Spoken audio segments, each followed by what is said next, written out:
আসসালামু আলাইকুম। সানি ইংলিশ ক্লাবের পক্ষ থেকে সকলকে জানাচ্ছি স্বাগতম। আমাদের আজকের টপিক হচ্ছে কমপ্লিটিং সেন্টেন্স। তো চলো শুরু করা যাক। কমপ্লিটিং সেন্টেন্সের মধ্যে প্রথমে যেই জেনারেল রুলগুলো নিয়েছি সেগুলো হচ্ছে কন্ডিশনাল সেন্টেন্স থেকে। আর তোমরা ইতিমধ্যে হয়তো জানো কন্ডিশনাল সেন্টেন্স 4 প্রকার হয়ে থাকে: zero conditional, type 1, type 2 and type 3। এখানে প্রথমে দেখতে পাচ্ছি ইফ প্লাস V1, অর্থাৎ এটা টাইপ 1 কন্ডিশনাল, অর্থাৎ ইফ প্লাস সিম্পল প্রেজেন্ট, আর এপাশে করতে হবে সিম্পল ফিউচার। তাহলে দেখা যাক কীভাবে করা হয়। সাবজেক্ট প্লাস শ্যাল বা will plus V1 plus object, এটা হবে, এটার ফর্ম গঠনটা এইভাবে হবে: ইফ ইউ ডোন্ট হারি, যদি তুমি দ্রুত না করো, you will miss the train, তাহলে তুমি ট্রেনটি পাবে না, মিস করে যাবে। তাহলে এখানে সাবজেক্ট হচ্ছে ইউ, উইল নিয়ে আসলাম এখান থেকে, V1 হচ্ছে মিস, এখানে বেস ফ্রম, ভার্বের বেস ফ্রমটা হচ্ছে এখানে মিস, আর অবজেক্ট বা এক্সটেনশন হচ্ছে দ্য ট্রেন। এবার আসি ইফ প্লাস V2 বা অয়ার যদি থাকে তাহলে কি করবে। ইফ প্লাস V2 বলতে এখানে ইফযুক্ত ক্লোজের মধ্যে if plus past, simple past বোঝাচ্ছে, এই পাশে করতে হবে প্রেজেন্ট কন্ডিশনাল অথবা present continuous conditional. Subject plus should বা would plus V1 plus object.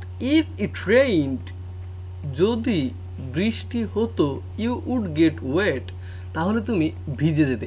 এটা আসলে একটা কাল্পনিক দৃশ্যের অবতারণা। পূর্বে যদি হতো বৃষ্টি তাহলে তুমি ভিজে যেতে, আসলে বৃষ্টিটা হয়নি, সে ভিজেও নি। সেটা হচ্ছে যে এমন একটা কন্ডিশন যে যদি বৃষ্টি হতো তাহলে তুমি ভিজে যেতে। এবার দেখি শুরুতে হ্যাড বা if plus have has, if plus had থাকলে এখানে হচ্ছে ইফ প্লাস পাস্ট পারফেক্ট বোঝাচ্ছে। ইফ প্লাস পাস্ট পারফেক্ট যদি থাকে তাহলে এ পাশে হচ্ছে পারফেক্ট কন্ডিশনাল অথবা পারফেক্ট কন্টিনিউয়াস কন্ডিশনাল করতে হবে। সেটা কীভাবে করতে হবে? স্ট্রাকচার হচ্ছে সাবজেক্ট প্লাস শুড বা would have plus V3 plus object. Had I seen you, যদি আমি তোমাকে দেখে থাকতাম, যদি আমি তোমাকে দেখতাম, I should have given you a বুক, আমি তোমাকে একটি বই দিতাম। এখন হচ্ছে যদি দেখতাম তাহলে দিতাম, এখানে কন্ডিশনটা হচ্ছে যদি আগে দেখে থাকতো তাহলে সে বই দিত। এখানে সাবজেক্ট আই, শুড, হ্যাভ, দেখতেই পাচ্ছ স্ট্রাকচারের সাথে হুবহু মিলছে। V3 এখানে ভার্বের পাস্ট পারফেক্ট হচ্ছে গিভেন, গিভের past perfect given you a book. Lest, লিস্টটা আসলে নেগেটিভ জিনিসগুলো বোঝায় বেশিরভাগ ক্ষেত্রেই, যেমন লিস্ট মানে বোঝায় যদি না, পাশে ভয় হয়, এরকম একটা। যেমন হি ওয়ার্কস ফাস্ট, লিস্ট সে দ্রুত হাঁটছে যাতে করে না, he should miss the train সে যেন ট্রেনটা মিস করে না ফেলে, সে এই জন্যই দ্রুত হাঁটছে যেন সে ট্রেনটা পায়, মিস না করে। এটার ফর্মটা, স্ট্রাকচারটা হবে সাবজেক্ট প্লাস শুড বা মাইট প্লাস V1 প্লাস অবজেক্ট, অর্থাৎ ভার্বের বেস ফর্ম দিতে হবে, আর এখানে মিসটা হচ্ছে ভার্বের base form. Two dot dot two, two dot dot two থাকলে সহজেই কমপ্লিটিং সেন্টেন্স করে ফেলা যায়, শুধুমাত্র টু ডট ডট টু এর পরে একটা অর্থবোধক ভার্বের বেস ফর্ম বসিয়ে। হি ইজ টু উইক, সে এতই দুর্বল যে টু ওয়াক, সে হাঁটতে পারে না। এখানে যদি একটু স্ট্যান্ড, সে দাঁড়াতে পারে না, তাহলে হয়ে যায়। যার কাছে যেটা সহজ মনে হয় এবং অর্থপূর্ণ মনে হয় সেটাই দিতে হবে। সো ডট ডট দ্যাট অথবা অ্যাজ সিন্স বিকজ, উইথাউট অথবা উইথাউট প্লাস ভার্বের সাথে আইএনজি এগুলো থাকলে হবে সাবজেক্ট প্লাস ক্যান বা could plus not plus V1 plus object. He is so small that, সে এতই ছোট যে, সাবজেক্ট ইউ নিলাম, ক্যান নট, ক্যান তো আমরা স্ট্রাকচারে দেখতে পাচ্ছি, একটা নট নিলাম। এবার V1 ইমাজিন দিলাম, সে এতই ছোট যে তুমি আসলে কল্পনাও করতে পারবে না। That, so that, by plus ভার্বের সাথে ING or in order that এগুলো থাকলে এগুলো অবশ্য অ্যাফার্মেটিভ অর্থাৎ হাবোধক বোঝাবে। উই ইট সো দ্যাট, আমরা খাই যাতে করে, উই ক্যান লিভ ইন, আমরা যাতে বেঁচে থাকতে পারি সেজন্য খাই। তাহলে এটার স্ট্রাকচারটা কি? Subject plus can or could or may or might plus V1 plus object, অর্থাৎ subject plus can, could, may, might plus V1 plus object, যেটা যায় সেটা নিয়ে আসতে হবে। এখানে হচ্ছে উই ইট সো দ্যাট, আমরা তো আসলে সবসময় খাই, অর্থাৎ যতদিন বেঁচে থাকি ততদিন তো খাবারের প্রয়োজন পড়ে, এটা এই জন্য সবসময় প্রেজেন্টই থাকবে। আর এখানেও প্রেজেন্টে আছে, তো এই জন্য প্রেজেন্ট থাকার কারণে আমরা মুডলস থেকে ক্যান নিলাম। বাট, দ, অল দ, এগুলো যে থাকে এগুলো অবশ্য বিপরীত অর্থ প্রকাশে ব্যবহৃত হয়। তো এগুলো থাকলে হচ্ছে subject plus verb plus object, অর্থাৎ সেটার সাথে মানানসই করে সাবজেক্ট ভার্ব এক্সটেনশন দিয়ে তৈরি করতে হবে। যেমনটা আমরা এখানে দেখতে পাই, দ হি ওয়ার্ক হার্ড, যদিও সে কঠোর পরিশ্রম করেছে। এখানে দেখো, যদিও সে কঠোর পরিশ্রম করেছে, তাহলে কথাটা এরকম কি হওয়া উচিত ছিল না, যদি সে, যেহেতু সে কঠোর পরিশ্রম করছে তাই সে ভালো করেছে, কিন্তু এটা আগেই বলেছি বার, দল, তো এগুলো বিপরীত অর্থ প্রকাশে ব্যবহৃত হয়। তাই এখানে হচ্ছে হি ফেইলড ইন দ্য এক্সাম, যদিও সে কঠোর পরিশ্রম করেছে সে পরীক্ষায় অকৃতকার্য হয়েছিল, অর্থাৎ কঠোর পরিশ্রম করার পরেও কি হয়েছে, অকৃতকার্য হয়েছে।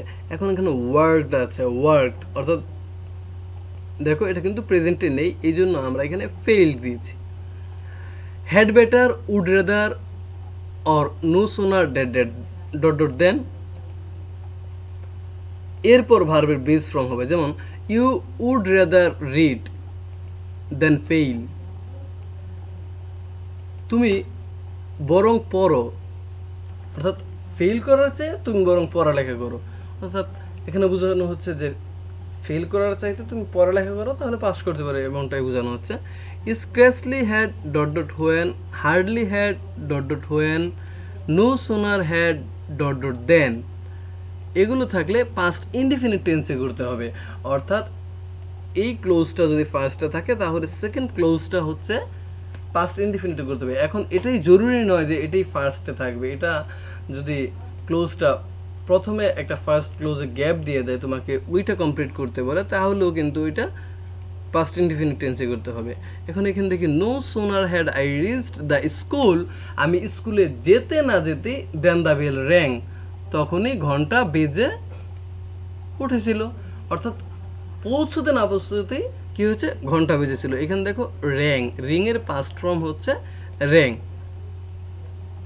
ইট is time, it is high time, এটাই উপযুক্ত সময়। এটা আসলে করা যায় subject plus V2 plus object দিয়ে, অথবা ইনফিনিটিভ প্লাস ভার্বের বেস ফর্ম দিয়ে। যেমন এখানে রয়েছে ইট ইজ টাইম, এটাই উপযুক্ত সময়, উই রিড মোর, আমরা বেশি করে পড়ব। এটা হচ্ছে এখানে এই রিডটা কিন্তু এখানে V2, অবশ্য read read read past present perfect সব একই হওয়ার কারণে কোথাও ধরা যাচ্ছে না। এটা আবার এইভাবে করা যেতে পারে, it is time to read more, কীভাবে, যেহেতু ইনফিনিটিভ দিয়ে করা যায় তাহলে it is time to read more দিলেও হয়ে যাবে।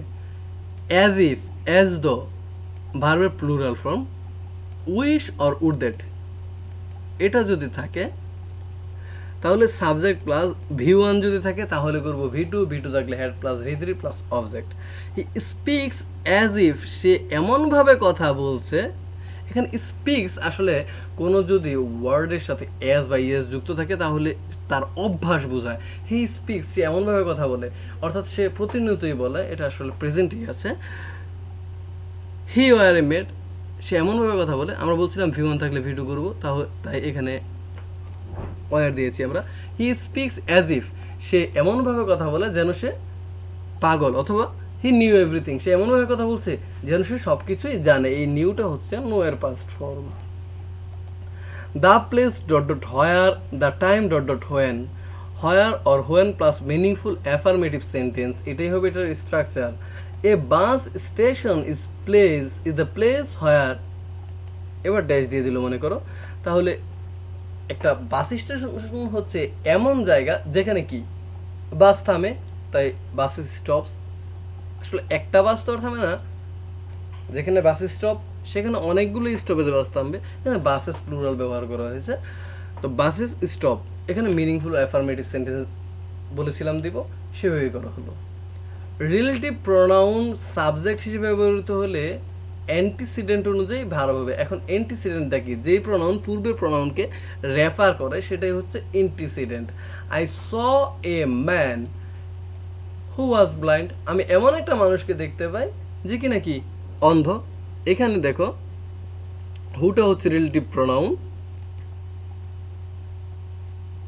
আর অ্যান্টিসিডেন্ট অনুযায়ী ভার্ব বলতে আই স এ ম্যান, একটা মানুষকে দেখি, অর্থাৎ একটা মানুষকে দেখেছিল হু, যে কিনা অন্ধ। আফটার এবং বিফোরের মাঝখানে কনজাংশন হিসেবে, আফটার এবং বিফোর যদি মাঝখানে কনজাংশন হিসেবে করতে হয় তাহলে কি হবে?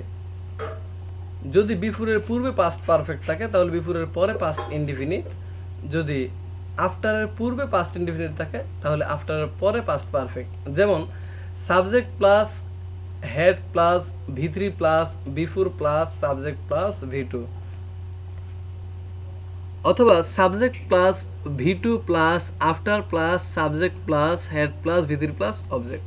এবার দেখি দ্য পেশেন্ট হ্যাড ডাইড, রোগীটি মারা গিয়েছিল। এবার মাঝখানে কনজাংশন হচ্ছে বিফোর, দ্য ডক্টর কেম, অর্থাৎ ডাক্তার আসার পূর্বে রোগী মারা গিয়েছে। এখানে এই দ্য ডক্টর কেম, এই কেমটা হচ্ছে পাস্ট ইনডিফিনিট, যেটা বলেছিলাম বিফোরের পরে হবে। আর নিচের সেন্টেন্সটাতে দ্য ডক্টর কেম প্রথমে আছে পাস্ট ইনডিফিনিট, আফটারের পূর্বে পাস্ট ইনডিফিনিট, এরকম একটা থাকলে পরবর্তীতে করতে হবে past perfect. The patient had died. ধন্যবাদ সুপ্রিয় শিক্ষার্থীবৃন্দ এবং ভাই বোনেরা, আশা করছি পরবর্তী টিউটারগুলোতে আরও ভালো করে তোমাদের জন্য ভালো ভালো টপিক নিয়ে হাজির হবে। সেই পর্যন্ত আল্লাহ হাফেজ, ভালো থাকুন, আল্লাহ সবাইকে সুস্থ রাখুক। আসসালামু আলাইকুম।